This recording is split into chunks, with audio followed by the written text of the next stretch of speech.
ನಮಸ್ಕಾರ. ಬುಕ್ ಬ್ರಹ್ಮದ ವಾರದ ವಿಜ್ಞಾನ ಕಾರ್ಯಕ್ರಮಕ್ಕೆ ತಮಗೆಲ್ಲ ಸ್ವಾಗತ.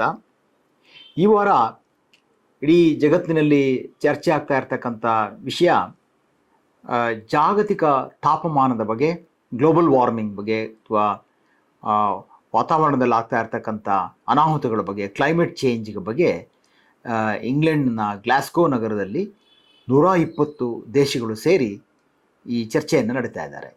ಇದಕ್ಕೆ ಕಾನ್ಫರೆನ್ಸ್ ಆಫ್ ಪಾರ್ಟೀಸ್ ಅಂತ ಹೇಳ್ತಾರೆ, ಕಾಪ್ ಅಂತ. ಕಾನ್ಫರೆನ್ಸ್ ಆಫ್ ಪಾರ್ಟೀಸ್ ವಿಶ್ವಸಂಸ್ಥೆಯ ಒಂದು ಅಂಗಸಂಸ್ಥೆಯಾಗಿ ಇದು ಕೆಲಸ ಮಾಡ್ತಾ ಇರ್ತಕ್ಕಂಥದ್ದು. ಯುನೈಟೆಡ್ ನೇಷನ್ನ ಒಂದು ಅಂಗಸಂಸ್ಥೆಯಾಗಿ ಭೂಮಿಯ ಮೇಲೆ ಆಗ್ತಾ ಇರ್ತಕ್ಕಂಥ ಈ ಜಾಗತಿಕ ತಾಪಮಾನದಿಂದ ಆಗ್ತಾ ಇರ್ತಕ್ಕಂಥ ದುಷ್ಪರಿಣಾಮಗಳ ಬಗ್ಗೆ ಇದಾಗಲೇ ಸುಮಾರು 25 ಈ ರೀತಿಯ ವಾರ್ಷಿಕ ಚರ್ಚೆಗಳು ಆಗಿದ್ದಾವೆ. ಇದು ಕಳೆದ ವರ್ಷ ಆಗಬೇಕಾಗಿತ್ತು. ಇದು 26ನೇ ಕಾನ್ಫರೆನ್ಸ್ ನಡೀತಾ ಇರತಕ್ಕಂಥದ್ದು. ಇದಕ್ಕೆ ಕಾನ್ಫರೆನ್ಸ್ ಆಫ್ ಪಾರ್ಟೀಸ್ ಅಥವಾ ಕಾಪ್ 26 ಅಂತ ಹೇಳಿ ಕರೀತಾರೆ. ಇದ್ರ ಬಗ್ಗೆ ಬಹಳಷ್ಟು ಚರ್ಚೆಗಳು, ಇನ್ನೂ ಒಂದು ವಾರ ಅಂತೂ ಇದೇ ಚರ್ಚೆಗಳು ಎಲ್ಲ ಜಗತ್ತಿನಾದ್ಯಂತ ನಡೀತದೆ. ವಿಜ್ಞಾನ ನಿಯತಕಾಲಿಕಗಳು ಕೂಡ ಈ ವಿಷಯವನ್ನು, ನ್ಯೂ ಸೈಂಟಿಸ್ಟು, ನೇಚರು, ಸೈನ್ಸು ಎಲ್ಲ ಪತ್ರಿಕೆಗಳು ಅನೇಕ ರೀತಿಯಲ್ಲಿ ವರದಿಗಳನ್ನು ಮಾಡಿದ್ದಾವೆ. ನಾನು ಆ ವರದಿಗಳನ್ನು ಆಧಾರವಾಗಿಟ್ಕೊಂಡು ಇನ್ನೊಂದು ರೀತಿಯಲ್ಲಿ ಸ್ವಲ್ಪ ಈ ಜಾಗತಿಕ ತಾಪಮಾನ, ಗ್ಲೋಬಲ್ ವಾರ್ಮಿಂಗ್ ಬಗ್ಗೆ ಸಾಮಾನ್ಯವಾಗಿ ಎಲ್ರಿಗೂ ಗೊತ್ತೇ ಇರುತ್ತೆ. ವಿಷಯಗಳು ಆಳವಾಗಿ ಗೊತ್ತಿಲ್ಲದೆ ಇದ್ದರೂ ಅನೇಕರಿಗೆ ಇದರ ಬಗ್ಗೆ ಚರ್ಚೆಗಳು ನಿರಂತರವಾಗಿ ನಡೀತಾ ಇರೋದ್ರಿಂದ ಎಲ್ರಿಗೂ ಗೊತ್ತಿರ್ತಕ್ಕಂಥ ವಿಷಯ. ಆದರೂ ಇದರ ಅನೇಕ ಮಜಲುಗಳು ಏನಿದ್ದಾವೆ ಅವುಗಳನ್ನು ಸ್ವಲ್ಪ ಗಮನಿಸ್ತಾ ಹೋದರೆ ನಮಗೆ ಈ ಜಾಗತಿಕ ತಾಪಮಾನ ಹೇಗೆ ಎಂತು ಅಂಥೇಳಿ ನಮಗೆ ಗೊತ್ತಾಗ್ಬೋದು. ಒಂದು, ನಾವು ಜಗತ್ತಿನಲ್ಲಿ ಅಂದರೆ ಇಡೀ ವಿಶ್ವದಲ್ಲಿ, ಈ ಯೂನಿವರ್ಸಲ್ಲಿ ಜೀವಿಗಳು ಇರತಕ್ಕಂಥ ಇರುವುದು ಭೂಮಿ ಒಂದೇ ಅಂತ ಹೇಳ್ತಾ ಇರ್ತಕ್ಕಂಥದ್ದು. ಯಾಕಂದರೆ ಎಕ್ಸೋ ಪ್ಲಾನೆಟ್ಸ್ ಅಂತಾರೆ. ಇನ್ಯಾವುದಾದ್ರೂ ವಿಶ್ವದಲ್ಲಿ ಯಾವುದಾದ್ರೂ ಗ್ರಹ ಇದೆಯಾ, ಅಲ್ಲಿ ಜೀವಿ ಇದೆಯಾ, ಆರ್ ವಿ ಅಲೂನ್ ಅಂತ ಹೇಳಿ ಪ್ರಶ್ನೆಯನ್ನು ಕೇಳ್ತಾರೆ. ನಾವು ಒಂಟಿಯ ಅಂದರೆ ಈ ಭೂಮಿ ಮೇಲೆ ಮಾತ್ರ ಈ ಜೀವಿಗಳು ಇರುವಂಥದ್ದ, ಇಷ್ಟೆಲ್ಲ ಬಿಲಿಯನ್ ಗಟ್ಟಲೆ ಗ್ರಹಗಳು, ನಕ್ಷತ್ರಗಳು ಇದ್ದು ಅಲ್ಲಿ ಎಲ್ಲಿಯೂ ಜೀವಿಗಳು ಇಲ್ವಾ, ಇದು ಒಂದೇನಾ ಬಹಳ ವಿಶೇಷವಾದ ಭೂಮಿ, ಏನು ಕಾರ್ಲ್ ಸೇಗನ್ ಬ್ಲೂ ಡಾಟ್ ಅಂತ ಹೇಳಿದ್ನಲ್ಲ, ಆಕಾಶದಿಂದ ಈ ಭೂಮಿಯನ್ನು ನೋಡುವುದೇ ಚಂದ, ಅಂದರೆ ಹೊರಗಡೆ ಹೋಗಿ ಇತ್ತ ನೋಡುವಂಥದ್ದು ಅಂತ ಹೇಳ್ತಕ್ಕಂಥದ್ದು. ಅಂಥ ಭೂಮಿಗೆ ಇರುವ ಜೀವಿ ಇರತಕ್ಕಂಥ ಒಂದೇ ಒಂದು ಗ್ರಹ, ಈಗ ಗೊತ್ತಿರತಕ್ಕಂಥ ಗ್ರಹಕ್ಕೆ ಬಹಳ ಒಂದು ದೊಡ್ಡ ಕಂಟಕವೇ ಎದುರಾಗಿದೆ ಅಂತ ಹೇಳಿದರೆ ತಪ್ಪಾಗೋದಿಲ್ಲ. ಇದರ ಬಗ್ಗೆ ಅನೇಕ ಚರ್ಚೆಗಳಾಗ್ತಾ ಇದೆ. ಇದು ಏನು ಕಂಟಕಗಳು ಆಗ್ತಾ ಇರ್ತಕ್ಕಂಥದ್ದು, ಇದಕ್ಕೆ ಮೂಲ ಕಾರಣ ಯಾರು ಅಂತ ಹೇಳಿದರೆ ಮನುಷ್ಯನೇ. ಈ ಎಲ್ಲ ಕಂಟಕಗಳಿಗೂ ಈ ಬಾರಿ ಭೂಮಿಯಲ್ಲಿ ಆಗ್ತಕ್ಕಂಥ ಅನಾಹುತಕ್ಕೆ ಮೂಲ ಕಾರಣ ಮನುಷ್ಯನೇ ಆಗಿದ್ದಾನೆ. ಸಾಮಾನ್ಯವಾಗಿ ರೂಪಕವಾಗಿ ಒಂದು ಕತೆ ಹೇಳ್ತಾರೆ. ಭೂಮಿ ಮತ್ತು ಮಂಗಳ ಗ್ರಹ ಒಂದು ದಿವಸ ಏನೋ ಬೆಳಗ್ಗೆ ಎದ್ದು ಚರ್ಚೆಗೆ ಶುರು ಮಾಡ್ತಿದ್ರಂತೆ. ಹೇಗಿದೆ ನಿಮ್ಮ ಊರು, ನಿನ್ನ ಕಡೆ ನಿನ್ನ ಪರಿಸ್ಥಿತಿ ಅಂತ ಮಂಗಳ ಗ್ರಹ ಕೇಳುತ್ತೆ. ಭೂಮಿ ಕೇಳುತ್ತೆ, ನಿನ್ನ ಪರಿಸ್ಥಿತಿ ಹೇಗಿದೆ ಅಂತ. ನಾನು ಚೆನ್ನಾಗಿದ್ದೀನಿ, ನನಗಿಲ್ಲಿ ಏನು ಅಂಥದ್ದೇನು ವಿಶೇಷ ಅನ್ನೋದಿಲ್ಲ. ಆಗ ಭೂಮಿ ಹೇಳುತ್ತೆ, ನನ್ನಲ್ಲಿ ಒಂದು ಬಹಳ ದೊಡ್ಡ ಸಮಸ್ಯೆ ಉಂಟಾಗಿದೆ. ಇಲ್ಲೊಬ್ಬ ಮನುಷ್ಯ ಅನ್ನೋ ಪ್ರಾಣಿ ಸೇರಿ ನನ್ನ ಜೀವ ಹಿಂಡುತ್ತಾ ಇದ್ದಾನೆ ಅಂತ ಭೂಮಿ ಹೇಳ್ತು ಅಂತ ಹೇಳ್ತಾರೆ. ಹಾಗಾದರೆ ಮಾನವ ನಿರ್ಮಿತ ಅನಾಹುತಗಳು ಏನೆಲ್ಲ ಆಗ್ತಾ ಇದೆ ಭೂಮಿಯಲ್ಲಿ ಅದನ್ನು ನಾವು ಗಮನಿಸ್ಬೋದು. ಒಂದು, ಜಾಗತಿಕ ತಾಪಮಾನ ಭೂಮಿಯಲ್ಲಿರ್ತಕ್ಕಂಥ ಟೆಂಪ್ರೇಚರು ವರ್ಷದಿಂದ ವರ್ಷಕ್ಕೆ ಏರಿಕೆ ಹೋಗ್ತಾ ಇರ್ತದೆ ಅಂತ ಹೇಳ್ತಾ ಇರ್ತಕ್ಕಂಥದ್ದು. ಯಾವ ಮಟ್ಟದಲ್ಲಿ ಏರಿಕೆ ಆಗ್ತಿದೆ, ಇದು ಸಿ ಲೆವೆಲ್ ರೈಸ್ ಆಗ್ತಾ ಇರ್ತಕ್ಕಂಥದ್ದು, ಟೆಂಪ್ರೇಚರ್ ರೈಸ್ ಆಗ್ತಾ ಇರ್ತಕ್ಕಂಥದ್ದು ಕಳೆದ ಅನೇಕ ವರ್ಷಗಳಿಂದ ಪೋಸ್ಟ್ ಇಂಡಸ್ಟ್ರಿಯಲೈಸೇಷನ್ ಆದಮೇಲೆ ಸುಮಾರು 1.2 ಡಿಗ್ರಿ ಟೆಂಪ್ರೇಚರ್ ಇದಾಗಲೇ ಹೆಚ್ಚಾಗಿದೆ ಅಂತ ಹೇಳ್ತಾ ಇರ್ತಕ್ಕಂಥದ್ದು. ಈ ಜಾಗತಿಕ ತಾಪಮಾನ ಯಾಕೆ ಜಾಸ್ತಿ ಆಗ್ತಾ ಇದೆ, ಇದಕ್ಕೆ ಮೂಲ ಕಾರಣ ಏನು ಅಂತ ಹೇಳಿದರೆ, ನಾವು ಈ ಭೂಮಿಯ ಮೇಲೆ ಕಲ್ಲಿದ್ದಲನ್ನು ಸುಟ್ಟು ಶಕ್ತಿಯನ್ನು ತಯಾರು ಮಾಡ್ತಾ ಇರ್ತಕ್ಕಂಥದ್ದು, ನಾವು ಆಹಾರವನ್ನು ಬೆಳೀತಾ ಇರ್ತಕ್ಕಂಥ ರೀತಿ, ನಾವು ಓಡಾಡುವ ಪೆಟ್ರೋಲ್ ಮತ್ತು ಡೀಸೆಲ್ಗಳನ್ನು ಸುಟ್ಟು ಬರ್ನ್ ಮಾಡಿ ನಾವು ಸಾಗಾಣಿಕೆ ಮತ್ತು ನಾವು ಒಂದು ಏರೋಪ್ಲೇನಲ್ಲಿರ್ಬೋದು, ಕಾರಲ್ಲಿರ್ಬೋದು, ನಾವು ಈ ಫಾಸಿಲ್ ಫ್ಯೂಯಲ್ಗಳನ್ನು ಅಂತ ಹೇಳಿದರೆ ಈ ಭೂಮಿಯ ಒಳಗಡೆ ಸಾವಿರಾರು ವರ್ಷಗಳಿಂದ ಹುದುಗಿ ಇರ್ತಕ್ಕಂಥ ಫಾಸಿಲ್ ಫ್ಯೂಯಲ್ಗಳನ್ನು ಗಣಿಗಾರಿಕೆ ಮಾಡಿ ಎಕ್ಸ್ಟ್ರಾಕ್ಷನ್ ಮಾಡಿ ಅವುಗಳನ್ನು ಸುಟ್ಟು ನಾವು ನಮ್ಮ ವ್ಯವಹಾರವನ್ನು ಮಾಡ್ತಾಯಿದ್ದೀವಿ. ಅದು ಕೃಷಿ ಇರ್ಬೋದು, ಓಡಾಟ ಇರ್ಬೋದು, ಇಂಡಸ್ಟ್ರಿ ಇರ್ಬೋದು, ಸಾಗಾಣಿಕೆ ಇರ್ಬೋದು, ಎಲ್ಲದಕ್ಕೂ ನಾವು ಈ ರೀತಿಯಾಗಿ ಶಕ್ತಿಯ ಮೂಲ ಕಲ್ಲಿದ್ದಲು ಮತ್ತು ಪೆಟ್ರೋಲ್ ಮತ್ತು ಡೀಸೆಲ್ ಆಗಿರ್ತಕ್ಕಂಥದ್ದು. ಅದರ ಬಳಕೆ ಎಲ್ಲೆಲ್ಲೋ ಇರ್ಬೋದು. ಈ ಬಳಕೆಯಿಂದ ನಮಗೇನಾಗ್ತಿದೆ, ಭೂಮಿಯ ಮೇಲೆ ನಾವು ಮನುಷ್ಯ ಉಂಟು ಮಾಡ್ತಕ್ಕಂಥ ಕಾರ್ಬನ್ ಡೈಆಕ್ಸೈಡ್ ಈ ಫಾಸಿಲ್ ಫ್ಯೂಯಲ್ಗಳನ್ನು ಬರ್ನ್ ಮಾಡಿದರೆ ಕಾರ್ಬನ್ ಡೈಆಕ್ಸೈಡು ರಿಲೀಸ್ ಆಗ್ತದೆ. ಅದು ಹೋಗಿ ಆಕಾಶದಲ್ಲಿ ಹೋಗಿ ಸೇರಿ ಕಳೆದ ಕೆಲವು ವರ್ಷಗಳಿಂದ ಹೆಚ್ಚಾಗ್ತಾ ಈಗ 420 ppm ಅಂತ ಹೇಳ್ತೀವಿ, ಪಾರ್ಟ್ಸ್ ಪರ್ ಮಿಲಿಯನ್. ಅದು ಒಟ್ಟಿನಲ್ಲಿ ಆಕಾಶದಲ್ಲಿ ಆ ತಿನ್ ಲೇಯರ್ ಏನಿದೆ ಅಲ್ಲಿ ಕಾರ್ಬನ್ ಡೈಆಕ್ಸೈಡ್ ಹೆಚ್ಚಾಗ್ತಾ ಹೋಗ್ತಾ ಇದೆ. ಆ ಕಾರ್ಬನ್ ಡೈಆಕ್ಸೈಡಿನ ಜೊತೆಗೆ ಮೀಥೇನು, ನೈಟ್ರಸ್ ಆಕ್ಸೈಡು, ಬೇರೆ ರೀತಿಯ ಗ್ಲೋಬಲ್ ವಾರ್ಮಿಂಗ್ ಗ್ಯಾಸಸ್ ಅಂತ ಹೇಳಿ ಎಲ್ಲ ಹೇಳ್ತಾರೆ, ಇವೆಲ್ಲವೂ ಹೋಗ್ತಾ ಇದ್ದಾವೆ. ಅದು ಮನುಷ್ಯನೇ ಮಾಡಿದ್ದು ಅಂತ ಹೇಗೆ ಹೇಳೋದು? ಅಲ್ಲಿ ಯಾವುದೋ ಜ್ವಾಲಾಮುಖಿ ವಾಲ್ಕೆನೋ ಎರಪ್ಟ್ ಆಗುತ್ತೆ, ಇನ್ನೆಲ್ಲೋ ಕಾಡಿಗೆ ಬೆಂಕಿ ಬೀಳುತ್ತೆ, ಇನ್ನೇನೋ ಆಗ್ತದೆ, ಅದರಿಂದ ಆಗ್ತಾ ಇಲ್ವಾ ಕಾರ್ಬನ್ ಡೈಆಕ್ಸೈಡು ಆಕಾಶಕ್ಕೆ ಸೇರ್ತಾ ಇಲ್ವಾ, ಮನುಷ್ಯ ಅಂತ ಹೇಗೆ ಹೇಳ್ತೀರಿ ಅಂತ ಅನೇಕರು ಪ್ರಶ್ನೆಗಳನ್ನು ಕೇಳ್ತಾರೆ. ಇದೆಲ್ಲ ಸತತವಾಗಿ ಇದನ್ನು ನಿರಾಕರಿಸುವವರು ಮುಖ್ಯವಾಗಿ ಪೆಟ್ರೋಲಿಯಂ ಲಾಬಿ ಮತ್ತು ಕಲ್ಲಿದ್ದಲಿನ ಲಾಬಿ.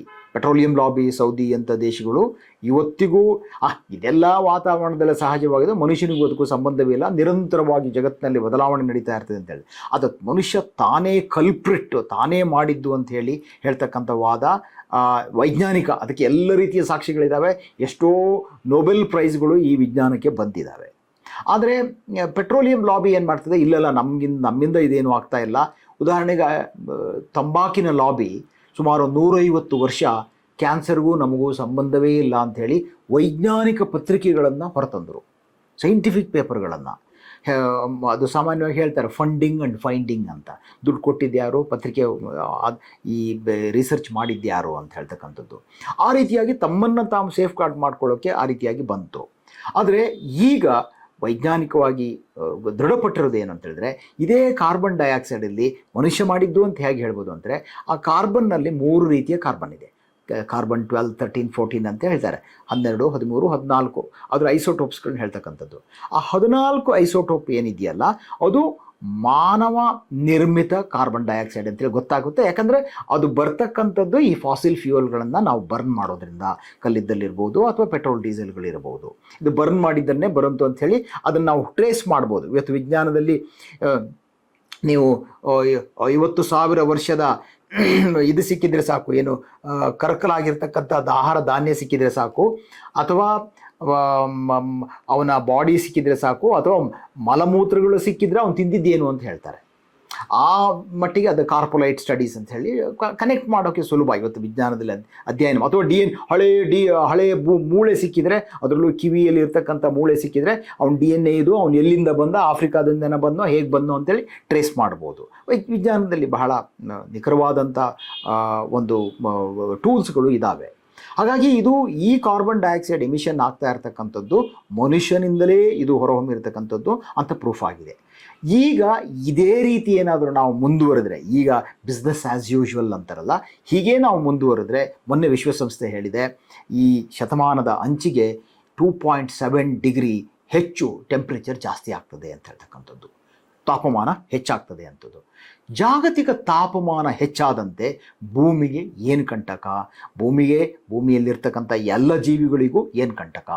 ಒಂದೇನು ಹೇಳ್ತಾರೆ, 6th ಮಾಸ್ ಎಕ್ಸ್ಟಿಂಕ್ಷನ್ ಅಂತ ಹೇಳ್ತಕ್ಕಂಥದ್ದು. ಅಂತ ಹೇಳಿದ್ರೆ ಆರನೇ ಮಹಾಮಾರಣ ಹೋಮ ಅಂತ ಹೇಳ್ತಕ್ಕಂಥದ್ದು. ಹಿಂದೆ ನಾನು ಕಳೆದ ಬಾರಿ ಒಂದು ಹೇಳಿದ್ದೆ, ಜುರಾಸಿಕ್ ಏಜ್ನಲ್ಲಿ ಅದು ಹೇಗೆ ಯಾವುದೋ ಕಾಮೆಟ್ ಬಂದು ಡೈನೋಸರ್ಗಳು ನಾಶ ಆಯಿತು, ಇನ್ಯಾವುದೋ ಒಂದು ಐಸ್ ಏಜ್ ಬಂದು ಕೆಲವು ಪ್ರಾಣಿಗಳೆಲ್ಲ ನಾಶ ಆದ ಹೋದು. ಆದರೆ ಈಗ ಈ ಭೂಮಿಯ ಮೇಲೆ ನಮ್ಗೆ ಗೊತ್ತಿಲ್ಲ, ನಾವು ಗಮನಿಸದೇ ಇರ್ಬೋದು, ನಾವೇನೋ ಪತ್ರಿಕೆಯನ್ನು ಓದ್ಕೊಂಡು ನಮ್ಮಷ್ಟಕ್ಕೆ ನಾವು ವ್ಯವಹಾರಗಳನ್ನು ಮಾಡ್ಕೊಂಡು ಹೋಗ್ತಾ ಇರ್ಬೋದು. ಆದರೆ ಇಂದು ಜಗತ್ತಿನ 6ನೇ ಮಾರಣ ಹೋಮ ನಡೀತಾ ಇದೆ ಅಂತ ಹೇಳ್ತಾ ಇರ್ತಕ್ಕಂಥದ್ದು. ಮಾರಣ ಹೋಮ ಯಾಕೆ ನಡೀತದೆ ಅಂತ ಹೇಳ್ತಕ್ಕಂಥದ್ದು ಯಾಕೆ ಅಂತ ಹೇಳಿದರೆ, ಅದರಲ್ಲಿ ಕೆಲವು ಪಕ್ಷಿಗಳು, ಕೆಲವು ಸಸ್ತನಿಗಳು, ಸುಮಾರು 25% ಅವುಗಳ ಬೇರೆ ಬೇರೆ ಪ್ರಭೇದಗಳಿದಾವಲ್ಲ, ಅವು ನಶಿಸಿ ಹೋದರೆ ಅದನ್ನು ಜಾಗತಿಕ ಮಹಾಮಾರಣ ಹೋಮ ಅಂತ ಹೇಳ್ತಕ್ಕಂಥದ್ದು. ಆ ರೀತಿಯಾದ ಒಂದು ಪುಸ್ತಕವೇ ಒಂದು 6th ಮಾಸ್ ಎಕ್ಸ್ಟಿಂಕ್ಷನ್ ಅಂತ ಹೇಳ್ತಕ್ಕಂಥದ್ದು.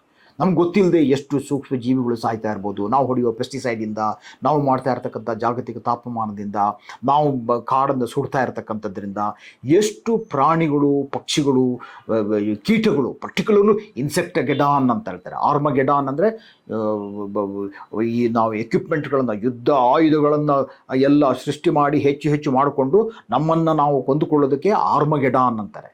ಅದೇ ರೀತಿಯಲ್ಲಿ ಇನ್ಸೆಕ್ಟಗೆಡಾನ್ ಅಂತಾರೆ. ಇನ್ಸೆಕ್ಟಗೆಡಾನ್ ಅಂದರೆ ಇಡೀ ಜಗತ್ತಿನಲ್ಲಿ ಅತ್ಯಂತ ಹೆಚ್ಚು ಕಣ್ಣಿಗೆ ಕಾಣತಕ್ಕಂಥ ಜೀವಿ ಇನ್ಸೆಕ್ಟ್ಗಳು, ಕೀಟಗಳ ಮಾರಣ ಹೋಮ ಆಗ್ತಾ ಇರ್ತಕ್ಕಂಥದ್ದು. ಒಂದು ಜಾಗತಿಕ ತಾಪಮಾನದಿಂದ ಈ ರೀತಿಯಾಗಿ ಮಾರಣ ಹೋಮ ಆಗ್ತಾ ಇರ್ತಕ್ಕಂಥದ್ದು. ಇನ್ನೊಂದು ಏನು ಅಂತ ಹೇಳಿದರೆ, ಯಾವಾಗ ತಾಪಮಾನ ಜಾಸ್ತಿ ಆಗ್ತದೋ, ತಾಪಮಾನ ಯಾಕೆ ಜಾಸ್ತಿ ಆಗ್ತದೆ ಅಂತ ಒಂದು ಹೇಳಿಬಿಡ್ತೇನೆ. ಕಾರ್ಬನ್ ಡೈಆಕ್ಸೈಡ್ ಜಾಸ್ತಿ ಆದರೆ ಮೇಲೆ ಆಕಾಶದಲ್ಲಿ ಸೂರ್ಯನ ಕಿರಣದಿಂದ ಬಂದಂಥ ಕಿರಣಗಳು ಭೂಮಿಯ ಮೇಲೆ ಬಿದ್ದು ಅವು ರಿಫ್ಲೆಕ್ಟ್ ಆಗಿ ಮೇಲಕ್ಕೆ ಹೋಗುವಾಗ ಈ ಲೇಯರ್ ಇದೆಯಲ್ಲ, ಕಾರ್ಬನ್ ಡೈಆಕ್ಸೈಡ್ ಲೇಯರು, ಅದು ಆ ತಾಪಮಾನ ಶಾಖ ಲೈಟು ಹೀಟಾಗಿ ಮೇಲಕ್ಕೆ ಹೋಗುವಾಗ ಅದು ತಡೆ ಹಿಡಿದು ಮತ್ತೆ ಕೆಳಗಡೆ ಹೀಟ್ ಮಾಡುತ್ತೆ. ಈ ಲೇಯರು ನಮ್ಮ ಕಣ್ಣಿಗೆ ಕಾಣಲ್ಲ, ಕಾರ್ಬನ್ ಡೈಆಕ್ಸೈಡ್ ಲೇಯರು. ಆದರೆ ಈ ಜಾಗತಿಕ ತಾಪಮಾನವನ್ನು, ಸೂರ್ಯನ ಕಿರಣ ಯಾವಾಗಲೂ ಬೀಳ್ತಾ ಇರ್ತದೆ, ಅದರಲ್ಲಿ ಸುಮಾರು 50% ಮೇಲೇ ರಿಫ್ಲೆಕ್ಟ್ ಆಗುತ್ತೆ. ಇನ್ನೊಂದಿಷ್ಟು ಇಲ್ಲಿ ಬಿದ್ದು ಮೇಲಕ್ಕೆ ಹೋಗುವಾಗ ಅದು ಈ ರೀತಿಯಾಗಿ ಕಾರ್ಬನ್ ಡೈಆಕ್ಸೈಡು ಅಡ್ಡ ಹಿಡಿದು ನಿಲ್ಲಿಸ್ತದೆ ಅಂತ ಹೇಳ್ತಕ್ಕಂಥದ್ದು. ಹೀಟ್ ಜಾಸ್ತಿ ಆಗ್ತದೆ, ಅದು 2.47 ಆಗುತ್ತೆ. ಅದು ನಾವು 1.5 ಡಿಗ್ರಿ 1.5 ಡಿಗ್ರಿಗೆ ಮೇಲೆ ಹೋದರೆ ಬಹಳ ಕಷ್ಟ. ಪ್ರೀ ಇಂಡಸ್ಟ್ರಿಯಲ್ ಏಜಿಂದ ನಾವು ಅಷ್ಟರೊಳಗಡೆ ಹೇಗೆ ಉಳಿಸ್ಕೊಳ್ಳೋದು, ಅದಕ್ಕೆ ಏನೆಲ್ಲ ನಾವು ಮನುಷ್ಯ ಈಗ ಮಾಡಬೇಕಾಗ್ತದೆ, ಅದು 2 ಡಿಗ್ರಿ ಆದರೆ ಏನಾಗ್ತದೆ, ಈ ರೀತಿಯೆಲ್ಲ ಭೂಮಿ ಮೇಲೆ ಏನೇನು ಅನಾಹುತಗಳು 1 ಡಿಗ್ರಿ 1.1 ಡಿಗ್ರಿಗೂ ಏನಾಗುತ್ತೆ ಅಂತೇಳಿ ಲೆಕ್ಕ ಹಾಕಿದ್ದಾರೆ. ಅದೆಲ್ಲ ವಿಜ್ಞಾನದ ಮಾಹಿತಿ ಇದೆ. ಒಂದು ಜಾಗತಿಕ ಮಾರಣ ಹೋಮ ಆಗ್ತಾ ಇರ್ತಕ್ಕಂಥದ್ದು, ಮಾಸ್ ಎಕ್ಸ್ಟಿಂಕ್ಷನ್ ಆಗ್ತಾ ಇರ್ತಕ್ಕಂಥದ್ದು. ಇನ್ನೊಂದು ಕ್ಲೌಡ್ ಬಸ್ಟ್ ಆಗ್ತಕ್ಕಂಥದ್ದು, ಅಥವಾ ಬಹಳ ಮಾರಣಾಂತಕವಾಗತಕ್ಕಂಥ ಏನು ಯಾವಾಗಲೂ ವರುಣನ ಆರ್ಭಟ ಅಂತ ಹೇಳಿ ನಾವು ಪತ್ರಿಕೆಗಳಲ್ಲಿ ನೋಡ್ತೀವಿ. ರಾತ್ರೋರಾತ್ರಿ ಮಳೆ ಸುರಿದು ಗುಡ್ಡ ಜಾರಿ ಅನಾಹುತಗಳಾಗ್ತಕ್ಕಂಥದ್ದು, ಅಥವಾ ಯಾವುದು ಉತ್ತರಾಖಂಡದಲ್ಲಿ ಕ್ಲೌಡ್ ಬಸ್ಟ್ ಆಗಿ ಒಂದೇ ಸಾರಿ ಒಂದು ಸಾಗರವೇ ಸುರಿದಂತೆ ಆಗ್ತಕ್ಕಂಥದ್ದು. ಇದಕ್ಕೆ ಕಾರಣಗಳೇನು? ಇದು ಕೂಡ ಈ ಜಾಗತಿಕ ತಾಪಮಾನದೇ ಆಗ್ತಕ್ಕಂಥದ್ದು. ಜಾಗತಿಕ ತಾಪಮಾನ ಆದಾಗ ಈ ಸಾರಿ ನ್ಯೂ ಸೈಂಟಿಸ್ಟ್ನವರು ಗುಡ್ ಕಾಪ್ ಬ್ಯಾಡ್ ಕಾಪ್ ಅಂಥೇಳಿ ಅದನ್ನು ಮಾಡಿದ್ದಾರೆ 26 ಅಂತ ಹೇಳ್ತಕ್ಕಂಥದ್ದು. ಏನೇನು ವಿಷಯಗಳು ಅಂತ ಅಲ್ಲಿ ಅವರು ಹೇಳಿರುವಂಥದ್ದು. ಇಲ್ಲಿ ಮುಖ್ಯವಾಗಿ ಇದು ಸೈಂಟಿಫಿಕ್ ಅಮೆರಿಕನ್ ಅವ್ರು ಹೇಳಿರ್ತಕ್ಕಂಥದ್ದು. ಸೈಂಟಿಫಿಕ್ ಅಮೆರಿಕನ್ನು ವೇಪರ್ ಸ್ಟಾರ್ಮ್ಸ್ ಅಂತ ಹೇಳಿ. ವೇಪರ್ ಸ್ಟಾರ್ಮ್ ಯಾಕೆ, ಏನದು? ಯಾವಾಗ ಜಾಗತಿಕ ತಾಪಮಾನ ಆಗುತ್ತೆ ಆವಾಗ ಸಮುದ್ರದಲ್ಲಿ ನೀರು ಹೆಚ್ಚು ಹೆಚ್ಚು ಆವಿ ಆಗ್ತದೆ. ಹೆಚ್ಚು ಆವಿಯಾದಾಗ ಆಕಾಶದಲ್ಲಿ ನೀರಿನ ತೇವಾಂಶ ವೇಪರ್ಸು ಜಾಸ್ತಿ ಕಂಡೆನ್ಸ್ ಆಗ್ತದೆ. ಜಾಸ್ತಿ ಕಂಡೆನ್ಸ್ ಆದಾಗ ಎಲ್ಲೋ ಒಂದು ಕಡೆ ಕ್ಲೌಡ್ ಬಸ್ಟ್ ಆಗ್ತದೆ. ಕ್ಲೌಡ್ ಬಸ್ಟ್ ಯಾವ ಮಟ್ಟದಲ್ಲಿ ಆಗ್ತದೆ ಅಂತ ಹೇಳಿದರೆ, ಈಗ ಟೆಂಪ್ರೇಚರ್ ಜಾಸ್ತಿಯಾಗಿ ಎಲ್ಲೋ ಒಂದು ಕಡೆ ಅಷ್ಟು ನೀರು ಸುರಿಯುವ ಹಾಗೆ ಆಗ್ತದೆ. ಇದು ಜಾಗತಿಕ ತಾಪಮಾನದಿಂದ ಟೆಂಪ್ರೇಚರ್ ಜಾಸ್ತಿಯಾಗಿ ಇವಾಪರೇಟ್ ಆಗಿ ಆಕಾಶದಲ್ಲಿ ಹೋಗೋದ್ರಿಂದ ವೇಪರ್ ಪ್ರೆಷರ್ ಅಂತಕ್ಕಂಥದ್ದು ಉಂಟಾಗ್ತಕ್ಕಂಥದ್ದು. ವೇಪರ್ ಪ್ರೆಷರ್ ಅದಕ್ಕೂ ಹಾಗಾಗಿ ಈಗ ಸಾಮಾನ್ಯವಾಗಿ ಹೇಳ್ತಾರೆ ಮುಂಗಾರು ಮಳೆ ಅನ್ನೋದು ಇಟ್ಸ್ 100 hour ಫೆನಾಮಿನಾ ಅಂತ, 100 ಗಂಟೆಗೆ ಸುರಿದು ಹೋಗುವಂಥದ್ದು ಅಂತ ಹೇಳ್ತಕ್ಕಂಥದ್ದು. ಅದು ಇತ್ತೀಚೆಗೆ ಏನಾಗಿದೆ, ಇಂಟೆನ್ಸ್ ರೈನು, ನಿರಂತರವಾಗಿ 3-4 ತಿಂಗಳು ಮುಂಗಾರು ಬರುವಂಥದ್ದಲ್ಲ, ಒಂದು ದಿವಸ ರಾತ್ರಿ ಚೆನ್ನಾಗಿ ಮಳೆ ಹುಯ್ದು ಗುಡ್ಡಗಳು ಜಾರ್ತಕ್ಕಂಥದ್ದು, ಇನ್ನೇನು ಅನಾಹುತಗಳಾಗ್ತಕ್ಕಂಥದ್ದು. ಇದಕ್ಕೆ ಕಾರಣ ಜಾಗತಿಕ ತಾಪಮಾನ. ಇದನ್ನು ಚೆನ್ನಾಗಿ ಗುರುತಿಸಿದ್ದಾರೆ. ಅದನ್ನು ನ್ಯೂ ಸೈಂಟಿಸ್ಟ್ ಅವರು, ಸೈಂಟಿಫಿಕ್ ಅಮೆರಿಕನ್ನವರು ಇದು ಹಾಕಿರೋದು ಚೆನ್ನಾಗಿದೆ ನೋಡಿ. ಆ ಹಿಮ ಹೀಗೆ ಇಡೀ ಭೂಮಂಡಲವನ್ನು ಹಿಸುಕ್ತಾ ಇದೆ, ಅದು ವೇಪರ್ ಪ್ರೆಷರ್ ಆಗ್ತಕ್ಕಂಥದ್ದು. ನಮ್ಗೆ ಗೊತ್ತಿರೋದಿಲ್ಲ ಜಾಗತಿಕ ತಾಪಮಾನ ಆದರೆ ಈ ಮಟ್ಟದಲ್ಲಿ ಮಳೆ ಸುರಿತಕ್ಕಂಥ ಒಂದು ಎಕ್ಸ್ಟ್ರೀಮ್ ರೈನ್ ಇವೆಂಟ್ಸ್ ಅಂತ ಹೇಳ್ತಕ್ಕಂಥದ್ದು ಜಗತ್ತಿನಾದ್ಯಂತ. ನೀವು ಯುರೋಪ್ಗಳಲ್ಲಿ, ಜರ್ಮನಿ, ಈಗ ಇಂಗ್ಲೆಂಡ್ನಲ್ಲಿ ಆಗ್ತಾರೆ. ನಿನ್ನೆ ಇಂಗ್ಲೆಂಡ್ನಲ್ಲಿ ಒಂದು ರಸ್ತೆ ತೋರಿಸ್ತಾ ಇದ್ರು. ಆ ರಸ್ತೆ ಅಲ್ಲ, ಅದು ಒಂದು ನದಿ ಹರಿತಾ ಇದೆ. ಆ ನದಿ ಹರಿಯುವಾಗ ಅವನು ಹಾಗೇ ಕ್ಯಾಮ್ರಾ ಇಟ್ಟು ಹಾಗೇ ತೋರಿಸ್ಬಿಟ್ಟು, ನೋಡಿ ಇದು ನ್ಯಾಷನಲ್ ಹೈವೇ ನಂಬರ್, ಅದೇನೋ ಹೆಸರು ಹೇಳ್ತಾರೆ 36 46 ಅಂತ ಹೇಳ್ಬಿಟ್ಟು, ಹೈವೇ ಇವತ್ತು ನದಿಯಾಗಿ ಹರಿತಾ ಇರ್ತಕ್ಕಂಥದ್ದು. ಮನೆಗಳು ನಾವು ನಿತ್ಯ ಟೆಲಿವಿಷನಲ್ಲೂ ನಾವು ಗಮನಿಸ್ತಾ ಇದ್ದೀವಿ. ಇದಕ್ಕೆ ಇರ್ತಕ್ಕಂಥ ಜಾಗತಿಕ ತಾಪಮಾನಕ್ಕೆ ಇರ್ತಕ್ಕಂಥ ಕಾರಣ ಈ ಕ್ಲೌಡ್ ವೇಪರ್ ಪ್ರೆಷರ್ ಬಿಲ್ಡ್ ಆಗ್ತಕ್ಕಂಥದ್ದು. ಇನ್ನೊಂದು ನಾವು ಗಮನಿಸ್ಬೋದು, ಈ ಜಾಗತಿಕ ತಾಪಮಾನ ಜಾಸ್ತಿ ಆದರೆ ಸಮುದ್ರದ ಮಟ್ಟ ಏರ್ತದೆ. ಎರಡು ರೀತಿಯಲ್ಲಿ ಸಮುದ್ರದ ಮಟ್ಟ, ಸಮುದ್ರ ಉಬ್ಬುತ್ತೆ. ಯಾಕೆ ಸಮುದ್ರ ಉಬ್ಬುತ್ತೆ? ಒಂದು, ಮೇಲೆ ಇರ್ತಕ್ಕಂಥ ಐಸ್ ಏನಿದೆ ಆ ಐಸು ಮೆಲ್ಟ್ ಆಗುತ್ತೆ. ಆರ್ಟಿಕ್ ಇರ್ಬೋದು, ಆಂಟಾರ್ಕ್ಟಿಕಾ ಇರ್ಬೋದು, ಐಸ್ ಮೆಲ್ಟ್ ಆಗೋದು. ಯಾಕೆ ಟೆಂಪ್ರೇಚರ್ ಜಾಸ್ತಿ ಆದಾಗ ಮೆಲ್ಟ್ ಆಗುತ್ತೆ.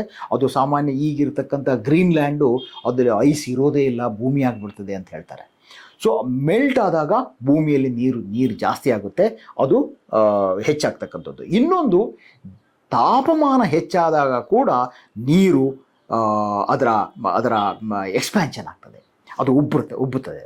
ಆ ರೀತಿ ಉಬ್ಬಿದರೆ ಇಡೀ ಸಮುದ್ರ, ಮನುಷ್ಯ 70% ಮನುಷ್ಯ ಸಮುದ್ರದಿಂದ 100 ಕಿಲೋಮೀಟರ್ ಒಳಗೆ ಬದುಕ್ತಾನೆ ಅಂತ ಹೇಳ್ತಾರೆ. 70% ಮನುಷ್ಯರು ಬದುಕ್ತಾ ಇರ್ತಕ್ಕಂಥದ್ದು. ಹಾಗಾಗಿ ಸಮುದ್ರದಲ್ಲಿ ಏನಾದರೂ ಆದರೆ ಅದನ್ನು ನಾವು ದಾಟಿ, ಅದನ್ನು ನಾವು ಮೀರಿ ಬದುಕೋಕ್ಕಾಗಲ್ಲ. ಹಾಗಾಗಿ ಆ ತಾಪಮಾನ ಜಾಸ್ತಿ ಆದಾಗ, ಸೀ ಲೆವೆಲ್ ರೇಸ್ ಆದರೆ ಏನೆಲ್ಲ ಅನಾಹುತಗಳಾಗ್ಬೋದು ಅಂತ ಭಾರತದವನ್ನೇ ತಗೊಂಡ್ರೆ ಒಂದು ಮ್ಯಾಪ್ ಮಾಡಿರ್ತಕ್ಕಂಥದ್ದು. ನಮ್ಮ ಮಂಗಳೂರು, ಮೆಡ್ರಾಸು, ಕಲ್ಕತ್ತಾ, ಬಾಂಬೆ, ಈ ಎಲ್ಲ ನಗರಗಳು ಕೂಡ ನೀರಿನಲ್ಲಿ ಮುಳುಗಿ ಹೋಗ್ತವೆ ಜಾಗತಿಕ ತಾಪಮಾನದಿಂದ ಅಂತ ಹೇಳ್ತಕ್ಕಂಥದ್ದು, ಸೀ ಲೆವೆಲ್ ರೈಸ್ ಆಗ್ತಕ್ಕಂಥದ್ದು. ಇದು ಕೂಡ ನಮಗೆ ಬಹಳ ಒಂದು ದೊಡ್ಡ ಕಂಟಕವನ್ನು ಉಂಟು ಮಾಡ್ತಕ್ಕಂಥದ್ದು. ಟೆಂಪ್ರೇಚರ್ ಏನೆಲ್ಲ ಮಾಡ್ಬೋದು ಅಂತ ಹೇಳ್ತಕ್ಕಂಥದ್ದು. ಇನ್ನೊಂದು, ಸಮುದ್ರದಲ್ಲಿ ಕಾರ್ಬನ್ ಡೈಆಕ್ಸೈಡ್ ಆಕಾಶದಲ್ಲಿ ಜಾಸ್ತಿ ಆದರೆ ಆ ಕಾರ್ಬನ್ ಡೈಆಕ್ಸೈಡ್ ಸಮುದ್ರನೂ ಹೀರ್ಕೊಳ್ತದೆ, ಸ್ವಲ್ಪ ಮಟ್ಟಿಗೆ ಹೀರ್ಕೊಳ್ತದೆ, ಎಲ್ಲವನ್ನೂ ಹೀರ್ಕೊಳ್ಳಲ್ಲ ಅದು ಆಕಾಶದಲ್ಲಿ. ಅದು ಹಾಗಾಗಿ ಅದು ನಿರಂತರವಾಗಿ ಹೆಚ್ಚಾಗ್ತಾ ಹೋಗ್ತಾ ಇರ್ತಕ್ಕಂಥದ್ದು, ಸ್ವಲ್ಪ ಮಟ್ಟಿಗೆ ಹೀರ್ಕೊಳ್ತದೆ.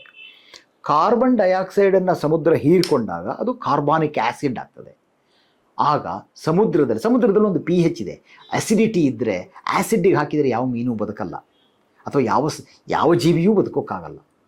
ಸಮುದ್ರದಲ್ಲಿ ಎಂಥ ಜೀವಿಗಳು ಇನ್ನೂ ತಳದಲ್ಲಿ ಇದ್ದಾವೆ ಅನ್ನೋದೇ ನಮಗೆ ಗೊತ್ತಿಲ್ಲ, ಅಷ್ಟು ಇರ್ತಕ್ಕಂಥದ್ದು. ಸಾಮಾನ್ಯವಾಗಿ ಹೇಳೋದು man is A walking aquarium ಅಂತ. ಸಮುದ್ರದಿಂದಲೇ ಅವನು ಹೊರಬಂದಿದ್ದು, ನೀರಿನಿಂದಲೇ ಹೊರಬಂದ ಜೀವಿ ಅನ್ನೋ ವಾದವೂ ಇದೆ. ಆ ಸಮುದ್ರದಲ್ಲಿ ಯಾವಾಗ ಅಸಿಡಿಟಿ ಜಾಸ್ತಿ ಆಗ್ತದೋ ಆಗ ಅನೇಕ ಜೀವಿಗಳಿಗೆ ಕಷ್ಟ ಆಗ್ತದೆ. ಸಮುದ್ರದಲ್ಲಿ ಸುಮಾರು 3 ಲಕ್ಷ ಸ್ಕ್ವೇರ್ ಕಿಲೋಮೀಟ್ರಲ್ಲಿ ಈ ಕೋರಲ್ ರೀಫ್ ಅಂತ ಹೇಳಿ ಇದೆ. ಇದು ಸುಣ್ಣದ ಚಿಪ್ಪಿನಿಂದ ಆಗಿರ್ತಕ್ಕಂಥದ್ದು. ಅದರೊಳಗಡೆ ಎಲ್ಲ ಹೋಲ್ಸ್ ಇರ್ತವೆ. ಅದರಲ್ಲಿ ಅದು ಜಗತ್ತಿನ ಕಾರ್ಬನ್ನ ಅಬ್ಸಾರ್ಬ್ ಮಾಡೋದಕ್ಕೆ ಮಾತ್ರ ಅಲ್ಲ, ಭೂಮಿಯ ಸಾಗರದಲ್ಲಿ ಇರ್ತಕ್ಕಂಥ ಅನೇಕ ಕೋಟ್ಯಾನುಕೋಟಿ ಜೀವಿಗಳಿಗೆ ಅದು ಮನೆ. ಅದು ನೋಡೋದೇ ಚೆನ್ನಾಗಿರುತ್ತೆ. ಆ ಕಲರ್ಫುಲ್ ಆಗಿರ್ತಕ್ಕಂಥ ಒಂದು ಕೋರಲ್ ರೀಫ್ಸ್, ಅದ್ರ ಬಗ್ಗೆ ಅಧ್ಯಯನ ಮಾಡಬೇಕು. ಸಮುದ್ರದಲ್ಲಿ ಇಷ್ಟು ಲಕ್ಷ ಕಿಲೋಮೀಟ್ರಲ್ಲಿ ಈ ರೀತಿಯಾಗಿ ಇದೆ. ಅದರ ಒಳಗಡೆ ಅದು ಅವುಗಳ ಗೂಡು, ಅವುಗಳ ಮನೆ, ಸೂಕ್ಷ್ಮ ಜೀವಿಗಳ ಮನೆ, ಎಷ್ಟೋ ಮೀನುಗಳು, ಬೇರೆ ಬೇರೆ ರೀತಿಯ ಸಾಗರದ ಜೀವಿಗಳಿಗೆ ಇದು ಮನೆಯಾಗಿದೆ. ಅದು ಯಾವಾಗ ಇದು ಆ ಥರದ ಸುಣ್ಣದಿಂದ ಮಾಡಿರ್ತಕ್ಕಂಥದ್ದು. ಯಾವಾಗ ಕಾರ್ಬಾನಿಕ್ ಆ್ಯಸಿಡ್, ಆಕಾಶದಲ್ಲಿರೋ ಕಾರ್ಬನ್ ಡೈಆಕ್ಸೈಡ್ ಅಬ್ಸಾರ್ಬ್ ಆಗಿ ಹೀರ್ಕೊಳ್ತದೋ ಸಾಗರ, ಆಗ ಇದು ಕರಗುತ್ತೆ. ಇದು ಕರಗಿ ಈ ರೀತಿ ಆಗ್ತದೆ. ಇದು ಒಂದು ರೀತಿಯಲ್ಲಿ ಸತ್ತ ಮನೆ, ಸ್ಮಶಾನ. ಹಾಗಾಗಿ ಇಂಥ ಬಣ್ಣದ ಜಗತ್ತನ್ನು ನಾವು ಮನುಷ್ಯನ ಕೆಲಸದಿಂದ ಈ ರೀತಿಯಾಗಿ ನಾವು ಮಾಡಬೇಕಾ ಅಂತಕ್ಕಂಥ ಬಹಳ ದೊಡ್ಡ ಪ್ರಶ್ನೆ. ಸೊ ಕೋರಲ್ ರೀಫು ಈ ರೀತಿಯಾಗಿ ನಾವು ಅಸಿಡಿಟಿಯಿಂದ, ಓಷನ್ ಅಸಿಡಿಟಿ ಒಂದು. ಇನ್ನೊಂದು, ಓಷನ್ನಲ್ಲಿ ನಾವು ಓವರ್ ಫಿಶಿಂಗ್ ಮಾಡೋದು ಸಮುದ್ರದಿಂದ, ಅಲ್ಲಿಯ ಒಂದು ಇಕೋಸಿಸ್ಟಮನ್ನು ಇಂಬ್ಯಾಲೆನ್ಸ್ ಆಗ್ತಾ ಇರ್ತಕ್ಕಂಥದ್ದು. ನಮಗೆ ಈಗ ಹೇಳ್ತಾರೆ, ಅಲ್ಲಿಯ ಮೀನನ್ನು ಹಿಡಿತಂದು, ಸಮುದ್ರದ ಮೀನು ಹಿಡಿತಂದು ಇಲ್ಲಿ ಸೀಗಡಿ ಮೀನನ್ನು ಶ್ರಿಂಪ್ ಬೆಳೆಯೋದಕ್ಕೆ ಹಾಕುವಂಥದ್ದು. ಅಲ್ಲಿ 3 kg ಹಿಡಿದು ಇಲ್ಲಿ 1 kg ಶ್ರಿಂಪ್ ಬೆಳೆದು ಅದನ್ನು ಯುರೋಪಿಗೆ, ಅಮೆರಿಕಕ್ಕೆ ನಾವು ಎಕ್ಸ್ಪೋರ್ಟ್ ಮಾಡ್ತಾ ಇದ್ದೀವಿ ಭಾರತದಲ್ಲಿ ಇವತ್ತು. ಹೀಗೆಲ್ಲ ಮಾಡಬೇಕಾ? ಈ ಸಮುದ್ರವನ್ನು ಹೀಗೆ ಗೋಡಿ ಖಾಲಿ ಮಾಡಬೇಕಾ? ಆಮೇಲೆ ಅದರ ಹೊಟ್ಟೆಗೆ ಬಂದಿರತಕ್ಕಂಥ ಒಂದು ಆ್ಯಸಿಡಿಟಿಯಿಂದ ಏನೆಲ್ಲ ಸಮಸ್ಯೆಗಳು ಉಂಟಾಗ್ತದೆ ಅಂತಕ್ಕಂಥದ್ದನ್ನು ಕೂಡ ನಾವು ಗಮನಿಸ್ಬೋದು. ಇನ್ನು ನಾವು ಬಹಳ ಮುಖ್ಯವಾಗಿ ಗಮನಿಸಬೇಕಾಗಿರತಕ್ಕಂಥದ್ದು, ಇದು ಒಂದು ಇಂಟ್ರೆಸ್ಟಿಂಗ್ ಇದು ಅಂತ ಹೇಳಿದ್ರು. ದುಬಾಯಿಯವರು ನೀರಿಲ್ಲ ಅಂತ ಹೇಳಿಬಿಟ್ಟು ಒಬ್ಬ ಭಾಳ ಅಲ್ಲಿ ಶ್ರೀಮಂತ ಅಂಟಾರ್ಕ್ಟಿಕಾಗೆ ಹೋಗಿ ಒಂದು ಐಸನ್ನು ಕಡಿದು ತಂದು ಇಲ್ಲಿಗೆ ನೀರು ಹಂಚೋದಕ್ಕೆ ಅವನು ಪ್ರಯತ್ನ ಮಾಡ್ತಾ ಇದ್ದಾನೆ. ಈ ರೀತಿಯಾಗಿ ಮನುಷ್ಯನ ಬದುಕಿಗೆ ಹೇಗಿದೆ ಅಂತ.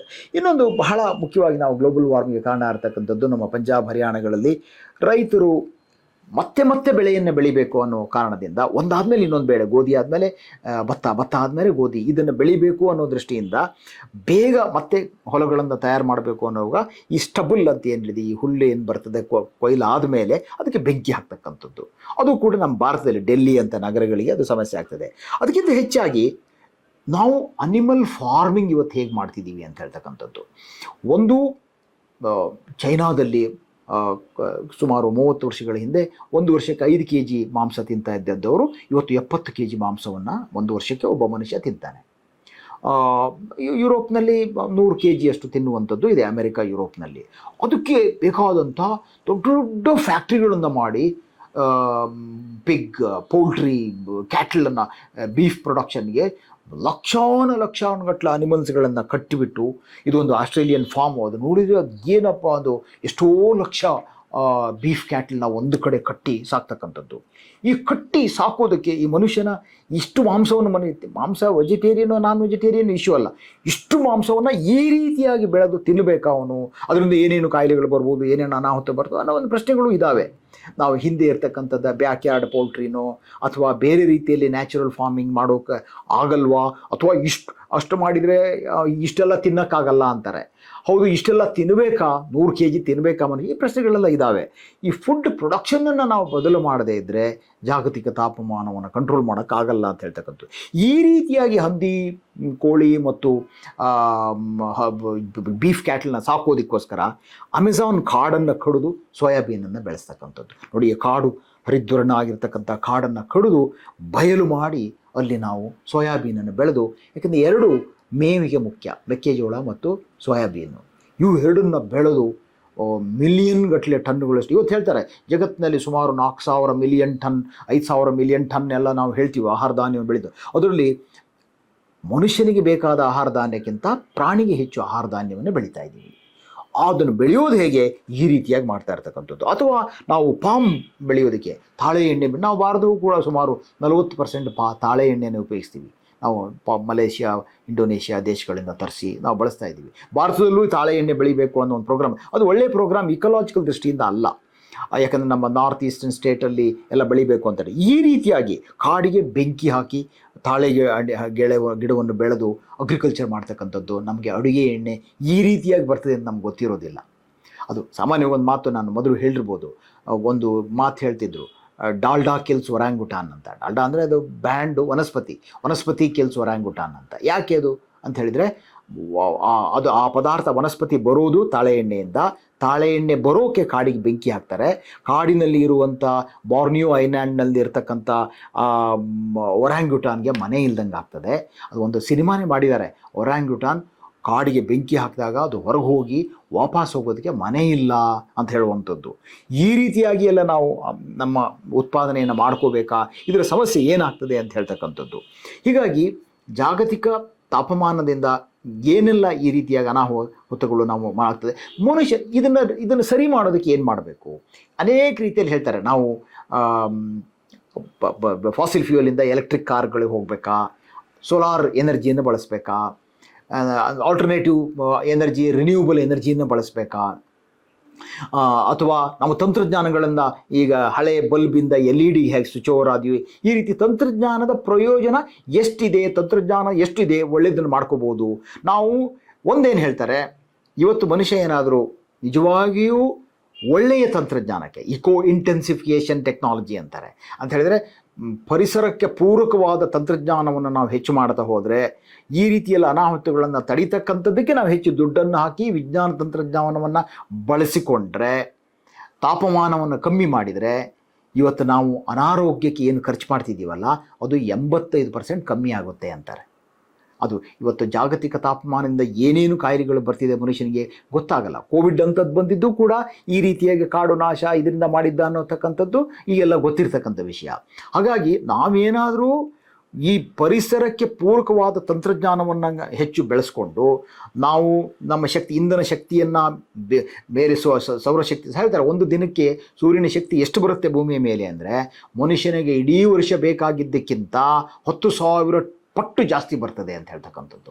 ಅಷ್ಟು ಶಕ್ತಿ ಇದೆ. ಅದನ್ನು ಬಳಸೋದು ಹೇಗೆ, ಅದನ್ನು ಬಳಸಿ ಈ ರೀತಿಯಾಗಿ ಕಾರ್ಬನ್ ಡೈಆಕ್ಸೈಡ್ ರಿಲೀಸ್ ಮಾಡ್ತಕ್ಕಂಥ ಟಾಕ್ಸಿಕ್ ಗೇಸಿಯಸ್ ಎಲಿಮೆಂಟ್ಸ್ಗಳನ್ನು ನಾವು ಆಕಾಶಕ್ಕೆ ಬಿಡೋದ್ರ ಬದಲು ಅದನ್ನು ಪೂರಕವಾಗಿ ಹೇಗೆ ಮಾಡಬೇಕು ಅಂತ ತಂತ್ರಜ್ಞಾನವನ್ನು ಸರಿಯಾಗಿ ಬೆಳೆಸ್ಕೊಂಡ್ರೆ ನಮಗೆ ಆಗ್ತಕ್ಕಂಥ ಅನಾರೋಗ್ಯ, ಭೂಮಿ ಮೇಲೆ ಅನಾರೋಗ್ಯ, ಆಹಾರ ಉತ್ಪಾದನೆಯಲ್ಲಿರ್ತಕ್ಕಂಥ ದೋಷ, ಮಣ್ಣನ್ನು ಡಿಗ್ರೇಡ್ ಆಗಿರ್ತಕ್ಕಂಥದ್ದು, ನೀರು ಕೊಳಚೆ ಆಗಿರ್ತಕ್ಕಂಥದ್ದು, ಅಥವಾ ಸಮುದ್ರ ಮನುಷ್ಯನಿಗೆ ಸುಮಾರು ಸುಮಾರು 60% ಪ್ರೋಟೀನ್ ಕೊಡುತ್ತೆ ಅಂತ ಹೇಳ್ತಾರೆ. ಸೊ ಅಷ್ಟೆಲ್ಲ ನಮಗೆ ನಮ್ಮ ಊಟ ನಾವೇನು ಬೆಳೆದಿದ್ದೇ ಅಲ್ಲ, ಪ್ರಕೃತಿಯಿಂದ ಬರ್ತಾ ಇದೆಯಲ್ಲ, ಅದನ್ನೆಲ್ಲ ಹಾಳ್ಗೆಡ್ಕೊಂಡ್ರೆ ನಮಗೆ ಎಷ್ಟು ಪ್ರಯೋಜನ ಆಗ್ತದೆ. ಹಾಗಾಗಿ ನಾವು ಇದಕ್ಕೇನಾದರೂ ಹೆಚ್ಚಿನ ಒತ್ತು ಕೊಟ್ಟು, ಹೌದು ಇಷ್ಟು ಪಬ್ಲಿಕ್ ಟ್ರಾನ್ಸ್ಪೋರ್ಟಿಗೆ ಹೆಚ್ಚು ಒತ್ತು ಕೊಟ್ಟು ಕಾರುಗಳನ್ನು ಕಮ್ಮಿ ಮಾಡ್ತಾ ಎಲ್ಲ ಕಡೆ ಹೆಚ್ಚು ಪಬ್ಲಿಕ್ ಟ್ರಾನ್ಸ್ಪೋರ್ಟನ್ನು ಮಾಡ್ತಕ್ಕಂಥದ್ದು. ಸಾಮಾನ್ಯವಾಗಿ ಹೇಳ್ತಾರೆ never evolve A private solution for A public problem ಅಂತ. ಸಾರ್ವಜನಿಕ ಸಮಸ್ಯೆಯನ್ನು ಸಾರ್ವಜನಿಕವಾಗಿಯೇ ನಾವು ಅದಕ್ಕೆ ಪರಿಹಾರವನ್ನು ಹುಡುಕಬೇಕು, ವೈಯಕ್ತಿಕವಾಗಿ ಖಾಸಗಿಯಾಗಿ ಪರಿಹಾರವನ್ನು ಹುಡುಕಬಾರ್ದು ಅಂತ ಹೇಳ್ತಕ್ಕಂಥದ್ದು. ಹೀಗಾದಾಗ ನಾವು ಅದನ್ನು ಸರಿ ಮಾಡ್ಬೋದು. ಇನ್ನೊಂದು ರೀತಿಯಲ್ಲಿ ಏನು ಮಾಡ್ತಿದ್ದಾರೆ, ಹೌದು ಇದಕ್ಕೆಲ್ಲ ನಾವು ತಂತ್ರಜ್ಞಾನವೇ ನಾವು ಸೊಲ್ಯೂಷನ್ ಕೊಡ್ತದೆ ಅಂತ ಹೇಳ್ತಕ್ಕಂಥದ್ದು. ಅವ್ರು ಏನು ಮಾಡ್ತಿದ್ದಾರೆ, ಇಲ್ಲ ನಾವು ಆಕಾಶದಲ್ಲಿ ಕನ್ನಡಿ ಇಡ್ತೀವಿ, ಆ ಕನ್ನಡಿ ದೊಡ್ಡ ದೊಡ್ಡ ದೈತ್ಯ ಕನ್ನಡಿಗಳನ್ನು ಇಟ್ಟು ಸೂರ್ಯನನ್ನು ರಿಫ್ಲೆಕ್ಟ್ ಮಾಡ್ತೀವಿ ನಾವು ಅಂತ ಹೇಳ್ತಕ್ಕಂಥದ್ದು. ಅಥವಾ ಸಮುದ್ರಕ್ಕೆ ತಗೊಂಡು ಹೋಗಿ ಕಬ್ಬಿಣವನ್ನು ನಾವು ಡಂಪ್ ಮಾಡ್ತೀವಿ, ಅಲ್ಲಿ ಆಲ್ಗೆ ಬೆಳೀತದೆ, ಆಲ್ಗೆ ಬೆಳೆದಾಗ ಅದು ಕಾರ್ಬನ್ ಡೈಆಕ್ಸೈಡನ್ನು ಹೀರಿಕೊಳ್ತದೆ ಅಂತ ಹೇಳ್ತಕ್ಕಂಥದ್ದು. ಅಥವಾ ಆರ್ಟಿಫಿಷಿಯಲ್ ಮರಗಳನ್ನು ಕ್ರಿಯೇಟ್ ಮಾಡ್ತೀವಿ ಅಂತ ಹೇಳ್ತಕ್ಕಂಥದ್ದು. ಅಥವಾ ಬ್ಯಾಕ್ಟೀರಿಯಾಗಳನ್ನು ಆಲ್ಗೆಯನ್ನು ಸಮುದ್ರದಲ್ಲಿ ಜೆನೆಟಿಕ್ ಇಂಜಿನಿಯರಿಂಗ್ ಮಾಡಿ ಬಿಟ್ಟು ಸಮುದ್ರದ ಮೇಲೆ ಪಾಚೆ ಕಟ್ಟಿಕೊಂಡು ಆ ಪಾಚೆ ಆಕಾಶದಲ್ಲಿರುವ ಕಾರ್ಬನ್ ಡೈಆಕ್ಸೈಡನ್ನು ಹೀರಿ ಈ ಥರ ಎಲ್ಲ ಮಾಡಿ, ಇದನ್ನು ಜಿಯೋ ಇಂಜಿನಿಯರಿಂಗ್ ಟೆಕ್ನಾಲಜಿ ಅಂತ ಹೇಳ್ತಾರೆ. ಅಂದರೆ ಇಡೀ ಭೂಮಿಯನ್ನು ನಾವು ಇಂಜಿನಿಯರಿಂಗ್ ಮೂಲಕ ನಮ್ಮ ಮನೆಯನ್ನು ನಾವು ಸರಿಪಡಿಸ್ಕೊಳ್ತೀವಿ ಅಂತ ಹೇಳ್ತಕ್ಕಂಥದ್ದು. ಇದು ಎಷ್ಟು ಮಟ್ಟಿಗೆ ಸರಿ? ಈ ಥರದಕ್ಕೆಲ್ಲ ಒಂದು ಕಡೆ ಹಾಳು ಮಾಡಿಕೊಂಡು ಐನ್ಸ್ಟೈನ್ ಒಂದು ಮಾತು ಹೇಳ್ತಾನೆ, you can't evolve a solution from the same problem that you have created ಅಂತ. ನಾವೇ ಸಮಸ್ಯೆಯನ್ನು ಉಂಟು ಮಾಡಿ ಆ ಸಮಸ್ಯೆ ಉಂಟು ಮಾಡುವವರಿಂದಲೇ ಪರಿಹಾರವನ್ನು ಕೇಳಬಾರ್ದು ಅಂತ. ಯಾಕಂದರೆ ಅವ್ರು ಬೇರೆ ಥರನೇ ಹೇಳ್ತಾರೆ. ಈಗ ಸಿಗರೇಟಿಂದ ಕ್ಯಾನ್ಸರ್ ಬರುತ್ತೆ ಅಂತಿದ್ರೆ ಅದಕ್ಕೆ ಅವ್ರು ಏನು ಹೇಳ್ತಾರೆ, ಇಲ್ಲ ನಾನು ಕ್ಯಾನ್ಸರಿಗೆ ಇನ್ಶೂರೆನ್ಸ್ ನಾನೇ ಕೊಡ್ತೀನಿ ಅಂತ ಹೇಳ್ಬೋದು. ಅದು ಪರಿಹಾರ ಅಲ್ಲ. ಇನ್ನೊಂದು ಏನು ಹೇಳ್ತಾರೆ, ಮಾರ್ಕ್ ಟ್ವೈನ್ನ ಕೋಟ್ ಮಾಡ್ತಾರೆ. ಮಾರ್ಕ್ ಟ್ವೈನು ಒಂದು ಮಾತನ್ನು ಹೇಳ್ತಾನೆ, ಯಾರ ಕೈಯಲ್ಲಿ ಸುತ್ತಿಗೆ ಇದೆಯೋ ಅವ್ರಿಗೆ ಜಗತ್ತೆಲ್ಲ ಮೊಳೆ ಥರ ಕಾಣ್ತದೆ ಅಂತ ಹೇಳ್ತಕ್ಕಂಥದ್ದು. ಆ ರೀತಿಯ ತಂತ್ರಜ್ಞಾನವ ಇದು. ಈ ರೀತಿಯ ಇಷ್ಟು ಹಣವನ್ನು ನಾವು ಖರ್ಚು ಮಾಡಿ ಒಂದು ಕಡೆ ನಾವು ಅದರ ಮೂಲವನ್ನು ಹುಡುಕಿ ಅದನ್ನು ಸರಿಪಡಿಸ್ಕೊಳ್ಳದೆ ನಾವು ಹೀಗೆ ಫಾಸಿಲ್ ಫ್ಯೂಯಲ್ನ ಬರ್ನ್ ಮಾಡ್ತೀವಿ, ಇದೇ ರೀತಿ ಪೆಟ್ರೋಲ್ ನೋಡ್ತೀವಿ, ಇದೇ ರೀತಿ ಕಲ್ಲಿದ್ದಲನ್ನು ನಾವು ಬಳಸ್ಕೊಂಡೇ ಇಂಧನವನ್ನು ನಾನು ಉತ್ಪತ್ತಿ ಮಾಡ್ತೀನಿ, ನಾನು ಏನೂ ಬದಲಾವಣೆ ಮಾಡ್ಕೊಳ್ಳಲ್ಲ, ಆ ಬದಲಾವಣೆ ಏನೂ ಮಾಡ್ಕೊಳ್ಳಲ್ಲ ಅಂತ ಹೇಳಿದಾಗ ಈಗ ಹೆಂಗಂದರೆ ಹೆಚ್ಚಾಗಿ ತಿಂದು ಬೊಜ್ಜು ಬಂದ ಮೇಲೆ ನಾವು ಹೊಟ್ಟೆ ಕಟ್ತೀವಿ, ಅದಕ್ಕೊಂದು ಸ್ಟೇಪಲ್ ಹಾಕ್ತೀವಿ, ರಬ್ಬರ್ ಬ್ಯಾಂಡ್ ಹಾಕ್ತೀವಿ, ಚಿಕ್ಕದು ಮಾಡ್ತೀವಿ. ಈ ರೀತಿಯ ತಂತ್ರಜ್ಞಾನಗಳ ಅನ್ನೋ ಪ್ರಶ್ನೆ ಇದೆ. ತಂತ್ರಜ್ಞಾನ ವಿರೋಧವಾಗಿ ಮಾತಾಡ್ತಕ್ಕಂಥದ್ದಲ್ಲ, ಆದರೆ ಕೆಲವು ಸಾರಿ ಇಂಡಸ್ಟ್ರಿ ಲಾಬಿಗಳು ಇದನ್ನೂ ಒಂದು ಬಿಸ್ನೆಸ್ ಆಗಿ ಮಾಡ್ಕೊಳ್ತಕ್ಕಂಥ ಪ್ರಯತ್ನ ನಡೀತಾ ಇರ್ಬೋದು. ಒಟ್ಟಿನಲ್ಲಿ ಜಾಗತಿಕ ತಾಪಮಾನ ಅದು ಯಾವ ರೀತಿಯಲ್ಲಿ ಆಗ್ತಾ ಇದೆ, ಮಾಸ್ ಎಕ್ಸ್ಟಿಂಕ್ಷನ್ ಇರ್ಬೋದು, ಈ ಗ್ಲೋಬಲ್ ವಾರ್ಮಿಂಗ್ ಸಮಸ್ಯೆಯನ್ನು ಈ ವರದಿಗಳು ಈ ಸಂದರ್ಭದಲ್ಲಿ ಇದು ಚರ್ಚೆ ಆಗ್ತಾ ಇರ್ತಕ್ಕಂಥದ್ದನ್ನು ನಾನು ಸ್ವಲ್ಪ ಸೇರಿಸಿ ಈ ವಾರದಲ್ಲಿ ಈ ಎಲ್ಲ ಚರ್ಚೆಗಳನ್ನು ಜಾಗತಿಕ ತಾಪಮಾನ ಬಗ್ಗೆ ಮಾಡಬೇಕು ಅಂತ ಹೇಳಿ ಅಂದ್ಕೊಂಡು ಮಾಡಿದೆ. ನಮಸ್ಕಾರ.